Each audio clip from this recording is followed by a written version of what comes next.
우리를 구속하신 그 주님의 은혜에 의지하여 그 날개 아래 쉼을 얻고 평안을 얻으시기를 주님의 이름으로 간절히 축원합니다. 오늘 읽은 룻기 2장의 내용은 다음과 같이 세 문단으로 구분할 수가 있습니다. 먼저 1절부터 7절까지는 룻과 보아스의 만남에 관한 내용이 기록되어 있고요. 또 8절부터 16절까지는 보아스가 룻에게 베푼 호의에 관한 내용들을 기록하고 있습니다. 마지막으로 17절부터 23절까지는 룻이 보아스를 만난 소식을 전해들은 나오미가 룻에게 하는 충고에 대한 내용이 기록되어 있습니다. 오늘은 이 중에서 20절 말씀을 중심으로 유대 사회 문화 속에서 메시아의 의미와 그 실체에 대한 이야기를 나눠보고자 합니다. 룻기 2장 20절에 나오미가 자기 며느리에게 이르되 그가 여호와로부터 복받기를 원하노라. 그가 살아있는 자와 죽은 자에게 은혜 베풀기를 그치지 아니하는도다 하고, 또 나오미가 또 그에게 이르되 그 사람은 우리와 가까우니 우리 기업을 물을 자 중에 하나이니라 하니라. 아멘. 자, 오늘 본문의 이야기를 본격적으로 시작하기에 앞서서 오늘은 책 한 권을 소개해드리고 시작하려고 합니다. 그 책은 바로 만화책입니다. 네. 제가 또 만화를 좋아하기 때문에 그렇기도 한데요. 그림체가 아주 예쁘죠. 이 작가님이 그림을 굉장히 잘 그리시는 작가님인데, 저 보이는 그 옷에 수놓인 그 복잡한 문양들 이런 것들을 다 손으로 이렇게 다 일일이 다 그리시는 작가님이세요. 굉장히 그림 그리는 걸 좋아하는 작가님이신데, 근데 제가 이 책을 소개해드리는 이유가 무엇인가 하니, 이 책의 배경은 이제 1800년대 그 중앙아시아 지역을 우즈베키스탄이나 키르기스탄 그쪽 지역을 배경으로 하는데, 여기에서 이 책의 이야기는 어떤 이야기냐면 그냥 그쪽 지역 사람들이 살아가는 이야기, 그 사람들의 문화, 생활 방식, 그 사람들의 생각을 그냥 소소하게 일상 이야기처럼 쭉 풀어나가는 그런 만화책입니다. 근데 거기에 우리 성경 속에 나타나는 문화 이야기들이 정말 자세히 잘 나와 있어요. 그래서 이 책을 제가 추천해 드립니다. 재밌게 읽으면서 성경 속에 등장하는 인물들의 그 삶의 양식이나 그 배경, 그 문화들을 자연스럽게 습득할 수 있는 그런 책이기 때문에 제가 추천을 드리는 것이죠. 예를 들자면은 우리가 성경을 통해서 결혼 풍습이 어떤지는 대략 알고 있죠. 남편이 가서 지참금을 주고 여인을 데려오는, 거기까지는 우리가 성경을 통해서 알 수는 있을 겁니다. 그런데 이 책에서는 그러면 남편이 어떻게 그 지참금을 막대한 양을 준비를 하는가, 거기에 대한 이야기들이 다 기록이 돼 있어요. 그리고 또 아내는, 그럼 아내 입장에서는 그냥 가만히 기다리다가 신랑 오면은 그냥 가면 되는 건가? 그렇지 않다라는 이야기도 여기에 다 기록이 되어 있습니다. 그 1년의 기간 동안에 남편은 얼마나 수고를 해서 아내를 맞을 준비를 해야 되고, 또 그게 어떤 의미가 있는지, 앞으로 가정을 세우기 위해 어떤 의미가 있는지, 또 아내의 입장에서도 남편을 1년간 기다리면서 무슨 일을 하면서 준비하고 기다려야 되고, 또 그게 앞으로 가정을 꾸려나가는 일에 있어서 어떤 의미가 되는지, 그 1년간의 결혼을 준비하는 기간이 어떤 의미가 있는지를 자세히 보여줘요. 성경에서 이야기하는 것보다 더 자세한 이야기죠. 그런 식으로 이야기가 기록이 되어 있습니다. 그뿐만 아니라 우리 성경에서 나오는 복수자의 이야기, 도피성으로 도피한 사람을 쫓아가는 복수자의 이야기도 기록이 되어 있고요. 그리고 그 외에 오늘 우리가 이제 중점적으로 살펴볼 고엘제도, 구제자, 그 과부의 구제책, 그에 대한 이야기의 실제 예가 어떻게 흘러가고 있었는지, 그 당시의 문화가 어떤 식으로 형성되어 있었는지에 대해서도 상당히 자세하게 기록해 보여주고 있습니다. 그래서 굉장히 저에게도 도움이 많이 됐던 책이기, 재밌게 보면서도 도움이 많이 됐던 책이기에 한번 권해드립니다.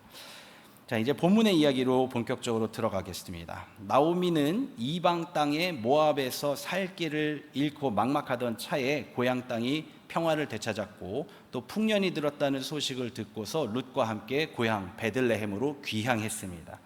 따라서 나오미와 룻이 베들레헴에 도착하는 때는 언제였냐? 풍년이 들었다라는 소식을 듣고 귀향했으니까 추수할 때쯤에 도착을 하게 된 거예요. 그래서 1장 마지막에 보면은 나오미와 룻이 베들레헴에 도착하던 때가 언제였냐면 보리 추수를 시작할 때였다라고 기록을 하고 있습니다. 그래서 그 베들레헴에 도착해서 나오미와 함께 적당한 처소를 찾은 다음에 룻은 곧장 시어머니에게 내가 나가서 우리가 먹고 할 양식을 구하기 위해서 나가서 이삭을 줍겠습니다 라고 이야기를 하죠. 그렇게 해서 나아갔는데 추수를 시작하는 밭이 마침 어디 있었냐면은 보아스의 밭이 이제 추수를 시작을 하고 있었던 거죠. 그리고 또 그때 마침 보아스가 그 베들레헴 자기 동네에서 그 밭까지 자기 일하는 사람들을 위로하고 또 이렇게 어떤 상황인지를 보려고 마침 보아스가 왔어요. 그래서 마침 겹쳐서 이 룻과 보아스가 그 보아스의 밭에서 만나게 되는 장면이 오늘 본문에 기록이 되어 있습니다. 근데 그렇게 그 보아스가 룻을 만났을 때에 이미 룻에 대해서는 이야기를 전해 들었습니다. 그 베들레헴 동네가 그렇게 큰 동네가 아니거든요. 그러니까 나오미가 귀향했을 때에 이미 온 동네가 떠들썩했었잖아요. 그래서 그 이야기를 보아스도 알고 있었습니다. 그 말인즉 어떤 뜻인가 하니 그 보아스가 자기 자신이 고엘이 된다라는 것을 이미 알고 있었다는 거예요. 고엘이 될 수도 있다라는 것, 그거를 이미 알고 있었다는 것이죠. 그래서 이 룻을 보자마자 룻을 위로하고 그에게 권하기를 다른 데 가지 마라. 다른 데 가서 저기 하지 말고 위험하게 그렇게 돌아다니지 말고 우리 밭에 있어라. 내가 우리 소년들에게 명령해서 너를 건드리지 마라. 건드리지 말라고 얘기했고 또 우리 소년들이 물기로 온 것도 네가 마실 수 있도록 했고 우리 소녀들과 함께 친하게 지내도록 내 집에서 일하는 그 여인들이랑 같이 친하게 지내도록 그렇게 얘기해뒀으니까 다른 데 가지 마라. 이렇게 호의를 엄청나게 베풀어 주죠. 그래서 이 일을 마치고 이제 집에 돌아가서 룻이 나오미에게 이 이야기를 전합니다. 내가 어디 가서 일했냐 그랬더니 사실 갔더니 보아스라는 사람의 밭에서 일을 했습니다. 그랬더니 나오미가 하나님께 영광 감사를 돌리죠. 하나님께 감사드립니다. 그 보아스는 우리의 친족이다. 그러면서 얘기를 하는 장면이 오늘 2장의 내용입니다. 자, 여기서 이 룻기서 전체 이야기의 핵심인 고엘이 등장을 합니다. 고엘은 우리나라 말로는 기업을 물을 자, 보수자, 근족 등으로 이제 우리말 성경에 표기가 되어 있는데 이 고엘의 역할은 다음과 같았습니다. 첫 번째로는 친족의 빚을 대신 갚아주는 것. 친족이 감당할 수 없는 빚을 져서 몸이 노예로 팔리게 생긴 그런 정도의 상황, 지금으로 표현하자면 파산할 정도의 상황에 이르렀다 하면은 그 빚을 대신 갚아주는 역할이 고엘의 역할입니다. 또 두 번째 역할은 친족의 대가 끊겼을 경우, 아들이 없이 그 남편이 죽었을 경우, 그럴 때에 이제 그 미망인을 아내로 맞아들여서 그 죽은 형제를 위해서 아들을 낳아주는 것. 그래서 그 아들은 내 아들이 되는 게 아니에요. 그 죽은 형제의 아들이 되는 거예요. 그렇게 해서 가문을 유지시켜주는 것이 고엘의 역할이고요. 또 마지막 세 번째는 무엇이냐면 동해보복법. 눈에는 눈, 이에는 이. 이 보복법에 의해서 죽은 친족의 원수를 갚는 것도 고엘의 역할이었습니다. 그래서 이렇게 세 가지가 이제 주요 역할인데 이 중에서 룻기에 등장하는 고엘은 1번과 2번 역할을 해당을 하겠죠. 엘리멜렉이 누군가에게 살해당한 건 아닙니다. 그래서 복수가 필요한 상황은 아니었기 때문에 3번은 해당이 없고요. 그 다음에 1번과 2번이 이제 해당이 있는데 유대 사회에서 율법에 의해서 땅은 영구 매매가 불가능합니다. 땅은 하나님께서 딱 명령을 하셨어요. 땅은 나의 것이니 너희들이 영구히 팔지 말라. 그래서 그 각 가문, 각 지파 거기에 딱 그 땅이 고정되어 있도록 하나님께서 명령을 하셨어요. 그런데 엘리멜렉은 그 땅, 하나님께서 주신 그 약속의 기업을 버리고 떠났죠. 근데 버리고 떠났을 때 그냥 묵혀두고 떠나지는 않았을 거란 말이죠. 그러니까 그 땅을 그 주변에 사는 누군가에게 돈을 받고 넘기고 갔을 것입니다. 소위 말하면 처분을 하고 떠난 것이죠. 그렇다면은 이제 나오미가 다시 고향으로 돌아왔으니까 그 땅이 다시 나오미에게로 돌아와야 되는 상황이에요. 아들이 있던 없던 그거는 두 번째 문제고 일단 그 기업은 나오미에게 돌아와야 하는 상황이에요. 근데 그 돈이 여전히 남아 있습니까? 우리 1장에서 살펴봤다시피 모든 가산을 다 소비하고 다 잃어버리고 나서 돌아왔죠. 그러니까 그 땅을 다시 물을 재산이 남아있지가 않는 상황이에요. 그래서 그 빚을 대신 갚아줄 고엘이 필요한 상황이었다는 것이죠.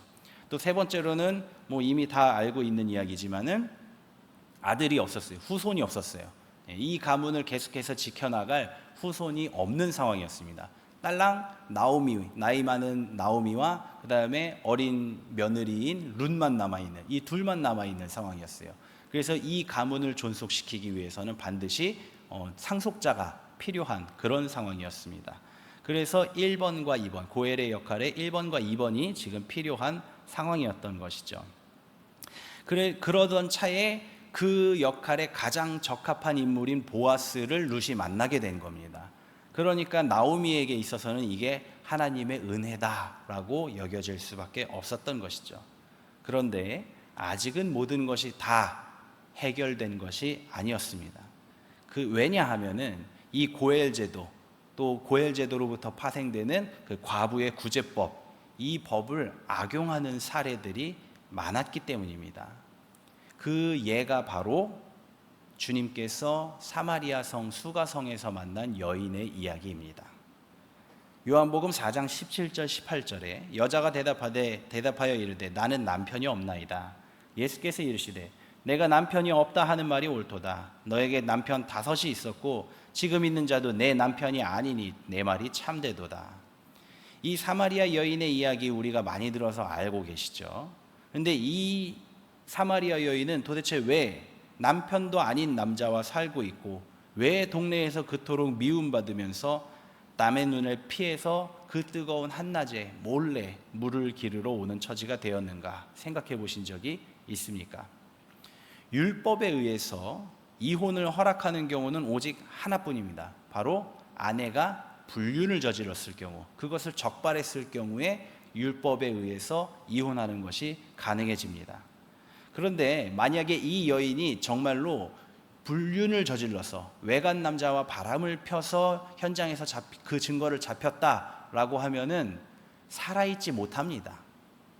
바로 그냥 끌고 나가서 돌로 쳐 죽여요. 그게 율법이에요. 그 남편 바람핀 그 남자랑 같이 돌로 쳐서 죽이는 게 율법이에요.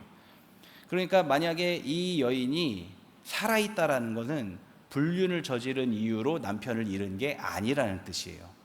그러면은 남편이 죽었을까요? 뭐 그랬을 수도 있습니다. 성경에서는 그 이야기를 자세히 기록하고 있지 않았기 때문에 그랬을 수도 있습니다. 그런데 문제는 무엇이냐?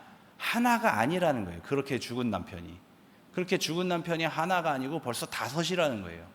이거는 상식적으로 생각해 봤을 때 쉽지 않은 일이죠. 쉽지 않은 일입니다.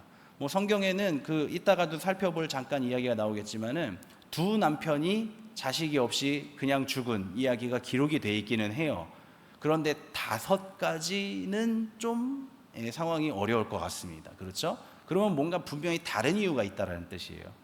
그게 무슨 이유가 있을까 생각해 보면은 바로 이 과부의 구제법, 이 고엘 제도를 악용한 사례인데, 여기서 우리가 잠깐 살펴봐야 될 게 고엘 제도의 원칙을 살펴봐야 됩니다.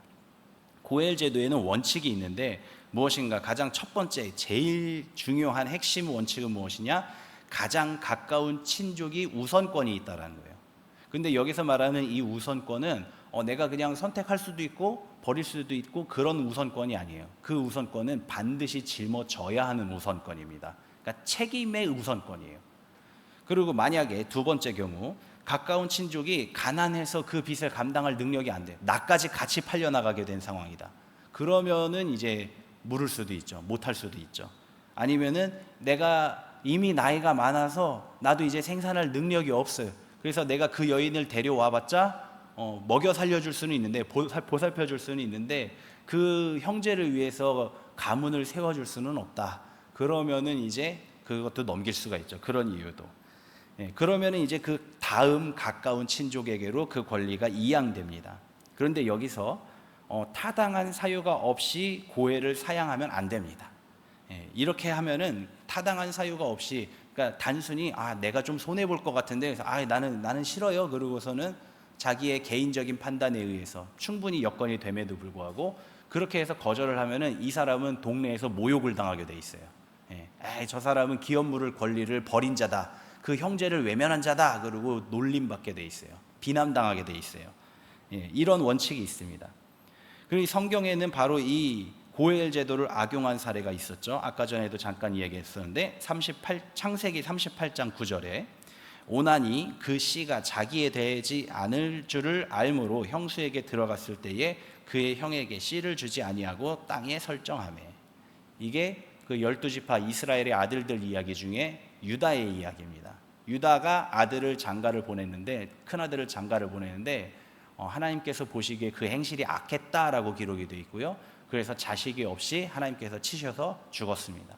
그러니까 이 계대법, 그 고엘법에 의해서 그 유다가 그 며느리를 둘째 아들에게 준 거예요. 그게 오난이에요. 근데 이 오난이 이 아이를 형수가 임신해봤자 이 아이가 내 아이가 될 게 아니에요. 게다가 더군다나 지금 큰형 장남이 없어지니까 아버지의 재산이 다 내게 되는 상황인데, 내가 만약에 여기서 형수에게 아들을 낳아준다? 그러면은 장자의 분량, 곧 아버지 유산의 절반이 그 자기와 형수 사이에서 난 아들, 그 계보적으로는 형님의 아들이죠. 절반이 그 형님의 아들에게로 떨어져요. 그리고 자기 밑에 어린 동생도 있었는데 나머지 2분의 1을 그 자기 뒤에 있는 어린 동생이랑 또 반으로 쪼개서 나눠 가져야 되는 상황이에요. 그러니까 손해가, 이걸 손해라고 계산을 한다면 손해가 막심한 거죠. 그러다 보니까 이 오난이 어떻게 했냐면은 형수를 첩으로 아내로 받아들이긴 했어요. 그래서 품었어요. 형수를 품었어요. 근데 그 자리에서 형수에게 씨를 주지 않고 밖에다 버렸다는 거예요. 그러니까 하나님께서 보시기에 이게 악한 일이었다는 거죠. 그러니까 차라리 그게 그렇게 싫었으면은 차라리 형수를 품지나 말지. 형수를 왜 품은 거예요? 그 품은 이유가 뭡니까? 결국은 한 여자를 내가 더 취하겠다라는 욕심이었던 거예요. 이것도 취하고 저것도 취하고 나 좋은 것만 다 취하고 내가 싫은 거는 버리겠다라는 이런 마음이 하나님의 보시기에 악했다는 것이죠. 그래서 결국은 오난도 하나님께서 치셔서 죽습니다. 그러다 보니까 유다가 이제 두 아들이 다 죽어버리고 이제 어린 아들 하나 남았으니까 무서워가지고 이 며느리 다말을 너 일단은 친정 가 있어라 그러고 보내버리죠. 그리고 그 뒤의 이야기들을 우리가 또 알고 있기도 합니다. 이런 이야기들이 바로 그 고엘 제도, 과부의 구제법을 악용한 사례들이라는 것이죠. 이 이야기가 바로 이 사마리아 여인에게도 그대로 적용되고 있었다는 것입니다. 그 처음 시집을 갔는데 첫 남편에게 뭐 자식을 낳지 못한다라든지 일을 못한다든지 뭐 그런 트집을 잡혀서 버려진 겁니다. 그래서 그렇게 해서 버려졌는데 이 버려진 여인은 살아가기가 힘들어요. 또 이 성서학자, 성서를 연구하는 사람들, 또 그 성서 배경 문화를 연구하는 사람들이 이제 사마리아 지역의 역사 문화 이런 것들을 통해서 조사를 해보니까 이 시기에는 딸을 그게 있잖아요. 딸을 시집 보낼 때 엄청난 양의 지참금을 받는다고 하잖아요. 그러니까 딸을 나중에 팔아넘길 소유물로 여기는 사람들이, 악한 사람들이 있었다는 거예요. 그러니까 딸이 나이가 차지도 않았는데 어린 나이에 벌써 그냥 보내버린 거예요. 그것도 누구에게? 나이 많은, 돈 많고 나이 많은 늙은 탐욕적인 사람에게 보내버린 거예요. 딸을 팔아버린 거예요. 그냥 그렇게 하니까 나이가 많은 첫 번째 남편이 죽었어요. 근데 얘는 아직도 어려요. 그렇다고 집에서 도로 받아주냐? 왜냐면은 안 받아줍니다. 그거를 다시 누가 사줄지 모르니까. 그렇게 해서 그 어린 소녀가 벌써부터 길바닥에 나앉은 거예요. 그러니까 다른 사람이 보고 가다가 내가 구제해 줄게, 우리 집에 와. 데려가 놓고서는 또 조금 데리고 있다가 너 안 되겠다, 나가라. 이 일이 계속해서 반복이 된 게 5번이나 반복이 됐다는 것이죠. 그리고 나서 여섯 번째 남자에게 이제 거두어져서 그러고 살고 있었다는 거예요. 그러니까 이 사마리아 여인은 결국은 그런 자기가 처한 어쩔 수 없는 상황 때문에 창부 아닌 창부와 같은 삶을 살고 있었다는 것이죠. 그러다 여기서 이제 조금만 더 가면은 자기를 구제할 고엘이 나타나지 않으면, 자기를 진정으로 구제해줄 고엘이 나타나지 않으면, 그러면은 결국은 창부가 되는 길밖에는 선택할 수가 없는 상황이에요. 아니면 스스로 목숨을 끊거나, 그 두 가지 선택밖에는 없는 상황이었던 것입니다. 바로 이런 위험이 나오미와 룻에게도 남아 있었다는 것이에요. 고엘이 되어야 할 친족이 있다는 것은 알고 있습니다. 그런데 그렇다고 해서 차마 나오미가 스스로 우리에게 고엘이 필요하니 고엘이 되어 주십시오라고 얘기하자니 그러기는 미안한 거예요. 왜냐하면 벌써 빚도 막대하고 책임져야 할 식구가 둘이나 늘어나고 하니까 그게 막대한 거죠. 나서서 이야기할 수가 없는 상황인 것이죠. 또 나서서 이야기했을 때 정말로 그 고엘이 우리를 신실하게 진실하게 책임져 줄 것인지, 그리고 가문을 세워줄 것인지 그것도 확신할 수는 없는 상황입니다. 혹시 모릅니다. 엘리멜렉의 소유였던 그 땅만 물려받고 그 나오미와 룻에게 대해서는 곁도 주지 않으면서 노예처럼 부리는, 그렇게 할지도 모르는 상황이에요. 이러한 위험들이 있었기 때문에 나오미는 자기들의 고엘을 매우 신중하게 선택해야 되는 상황이었던 것입니다. 그러던 중에 보아스가 나타났고, 보아스는 룻을 진심으로 위로했어요. 그리고 그에게 정말 사랑하는 마음으로 선대했어요. 이 이야기를 나오미가 전해 들었을 때에 얼마나 그 마음이 소망을 얻고 새 힘을 얻었겠습니까? 사랑하는 성도 여러분, 우리의 삶도 이와 같다는 것을 깨달으시기 바랍니다. 우리의 삶에는 내가 감당하기 어려운 것들이 너무나도 많습니다. 그래서 무엇을 의지하여서 이 위기를 헤쳐나갈지 하루하루 치밀하게 고민하고 계산하면서 살아가고 있습니다. 그러니 우리의 삶이 얼마나 고단하고 괴롭습니까? 세상은 우리에게 돈, 명예, 권세, 지식과 기술, 육신의 강건함, 이런 것들을 내보이면서 이것이 우리의 고엘이 되어줄 것이다 라고 이야기를 합니다. 그러나 우리가 그것들을 의지해서 살아봤더니 어떻습니까? 거기에는 한계가 있었습니다. 그 삶에도 여전히 위기가 있었습니다. 그래서 우리는 사마리아 여인처럼 끊임없이 목말라 하면서 나를 진정으로 구제해 줄 고엘이 어디 있는가 찾아가면서 애쓰며 사는 것이 우리의 현실입니다. 바로 그런 우리에게 주님이 오셨습니다. 요한복음 4장 13절 14절 말씀, 예수께서 대답하여 이르시되 이 물을 마시는 자마다 다시 목마르려니와 내가 주는 물을 마시는 자는 영원히 목마르지 아니하리니 내가 주는 물은 그 속에서 영생하도록 솟아나는 샘물이 되리라. 아멘. 주님은 해결되지 않는 우리의 삶의 문제를 근본부터 해결해 주셨습니다. 곧 죽음과 멸망의 문제를 자기의 생명을 대신 지불해 주심으로 해결해 주셨습니다. 그것도 부족하여서 주님은 우리의 삶의 모든 괴로움도 다 들어주십니다. 그리고 우리와 함께, 우리의 괴로움과 함께 그 옆에서 함께 아파해 주시고 또 우리가 그 괴로움을 벗어날 수 있도록 인도해 주십니다.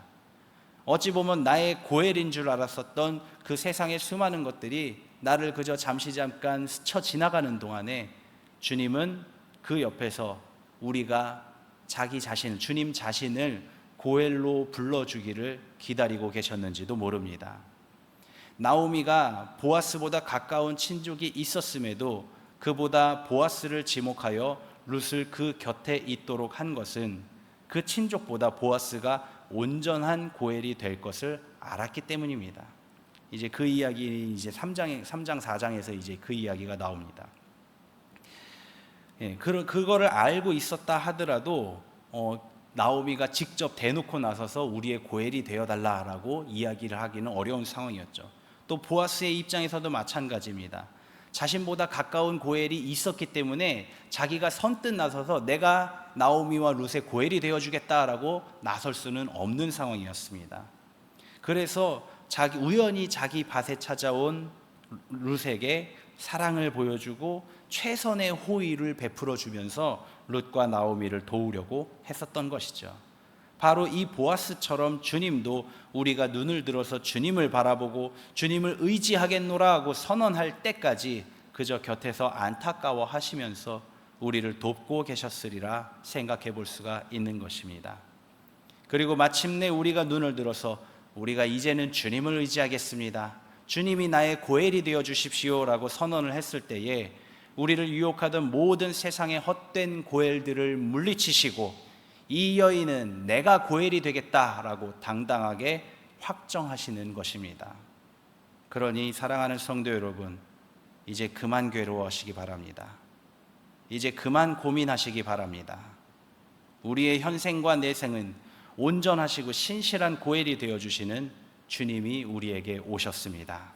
이제 우리의 눈을 들어 그분을 선택하기를 주님의 이름으로 간절히 축원합니다.